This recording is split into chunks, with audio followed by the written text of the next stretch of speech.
எந்த தேர்தலிலும் ஆளுங்கட்சியை வீட்டுக்கு அனுப்ப மக்கள் இன்னைக்கு தயாராயிட்டாங்க. இதுக்கு ஒரே தலைவர் நம்பிக்கை நட்சத்திரம் யார் என்றால் எடப்பாடியார் தான். எனவே எடப்பாடியாருக்கு தான் வாக்களிக்கணும்னு மக்கள் முடிவாக இருக்கிறாங்க. அது இல்லைன்னா நான் சொல்றேன், நீங்க புரிஞ்சுக்கங்க. தென் மாவட்டங்களில் எல்லா இடங்கள்லையும் இதே எழுச்சி இருக்கு. நீங்க போய் மக்களை கேளுங்க.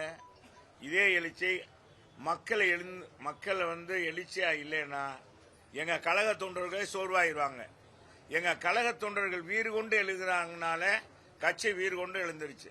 இன்னைக்கு உழைப்பு களத்துல நின்று இன்னைக்கு பொதுச் செயலாளர் மாதிரி யாரும் போய் ஏறத்தாழ 200 தொகுதிக்கு மேல் அவர் மக்களை சந்தித்துட்டார்.